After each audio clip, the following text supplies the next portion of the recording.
Talk about insanity. Fox News is spiraling as leaked reports show that Trump distorted the truth to the American public about the Iranian attacks. And Pete Hegseth and Trump lashed out at reporters, even ones from Fox News. Meanwhile, Laura Ingraham, she tried to claim that Democrats, you can't make this stupidity up, that Democrats agree with the Ayatollah. Serious. Play the clip. I just do not think the president was telling the truth when he said this program was obliterated. Right now, we have no final battle damage assessment that would enable us to be comfortable or complacent about what has been done. How comforting to know that most Democrats agree here with the Ayatollah. Not just about the damage or no damage or some damage to the nuclear program, but about Trump himself. No, that's just not true. As I wrote in my Substack, The Truth Always Finds the Leaks, Congress was never meant to be a ceremonial body. It's not a rubber stamp. Its power of inquiry is fundamental. Let me say it again. The power of inquiry is fundamental to the health of our republic. And if it can't access the information it needs, oversight becomes a fiction.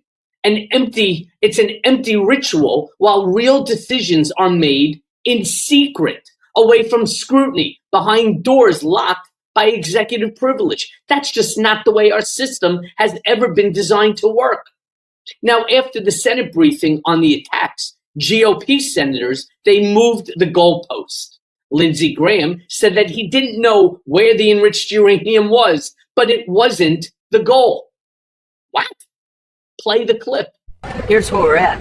The program was obliterated at those three sites, but they still have ambitions.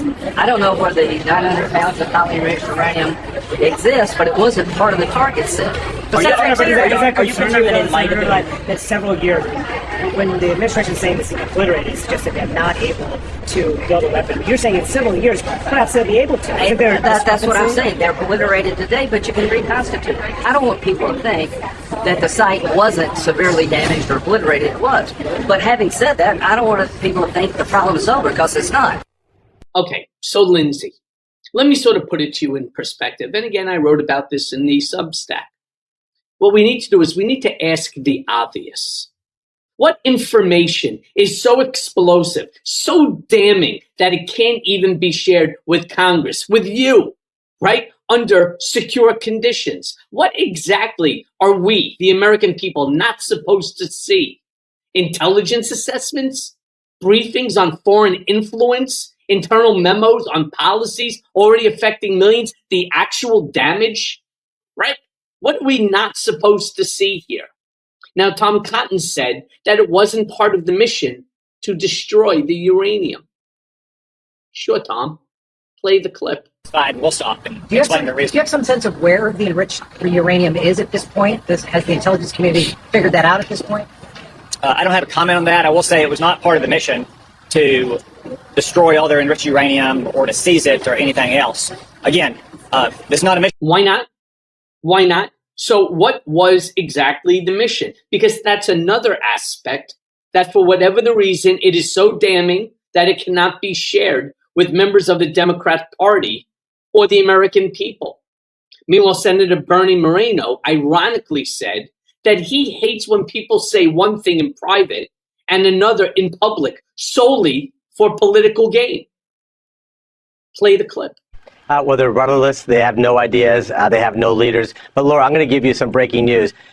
One of the Democrats that you just had on your program was in a confidential briefing in a skiff today and said to General Cohen, the operation that you ran will go down in the annals of American history as the greatest military operation ever conducted. A Democrat said that today. What's sick, Laura, is that they then go on TV and do everything possible politically to undermine the administration. This is not what they believe. This is just pure political grotesque behavior. It infuriates me. Look, I'm just going to call it like it is. Maybe I'm breaking Senate protocol here. But look, I can't stand these guys that say something in private and they go out publicly and contradict it only to score cheap political points, which weakens this country and undermines our military. First of all, I think he meant annals, not anals. But putting all that aside, Jesse Waters, who I think is a total idiot, made a joke. Again, because this is all laughing. It's a laughing fucking matter for this moron. Makes a joke about Trump being called daddy at the NATO summit. Play the clip. Democrats are now complaining that Trump isn't sharing all of his intel with them. Maybe that's because they keep leaking it. Now, if Trump gave Democrats a heads up on Operation Midnight Hammer, they would have told the Ayatollah. That can't happen. Daddy hates leaks in the House. Yeah. But yet Pete Hegseth is still Secretary of Defense, right? Now, Jessica Tarlov spoke about Trump hating the press. Play that clip. Donald Trump hates the press. It's his number one witch hunt or whatever. And Secretary Hegseth knows how to please his boss. No, and that was a performance. The biased press. No, the biased press. They don't hate. But they decide who's biased on a daily basis. He does it all the time. He goes, "Oh, you're not so bad today," and then tomorrow he says, "Oh, wait, I hate you again." So Secretary Hegseth was.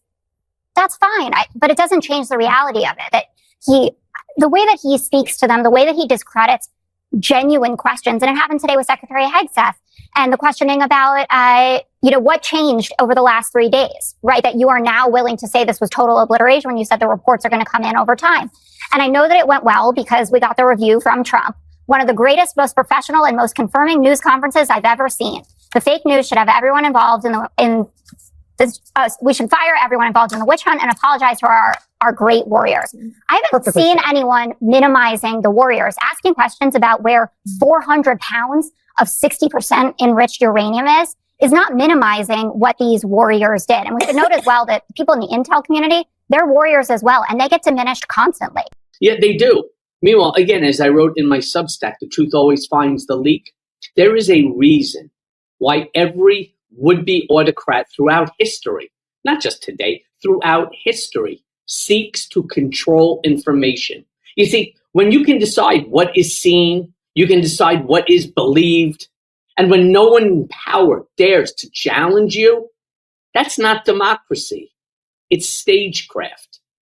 Brit Hume, Fox News chief political analyst, he then goes on and speaks about Hegseth's attack on Jennifer Griffin.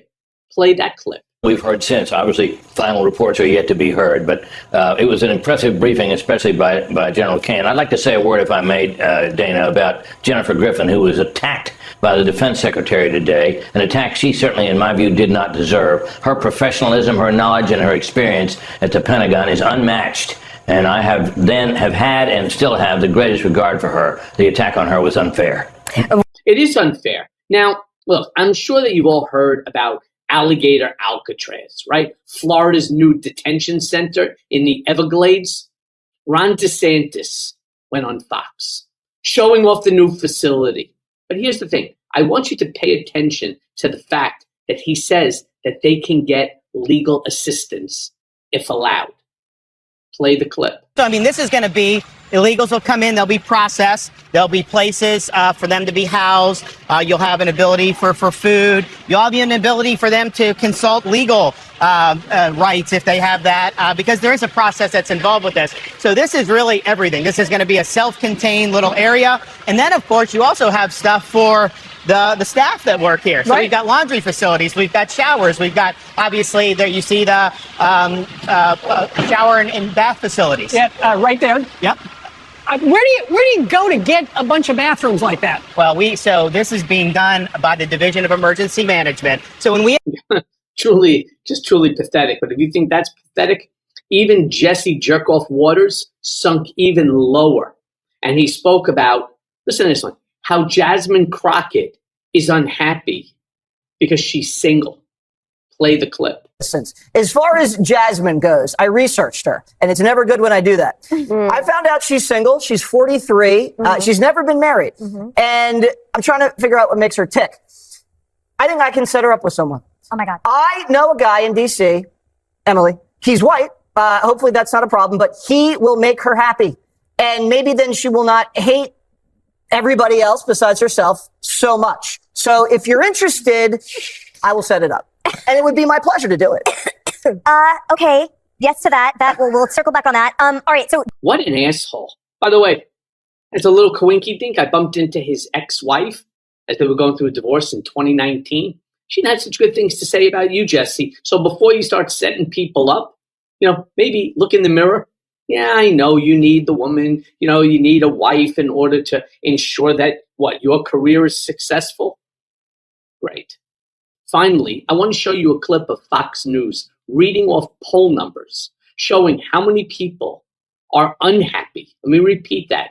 This is Fox News reading off poll numbers showing how many people are unhappy with Trump.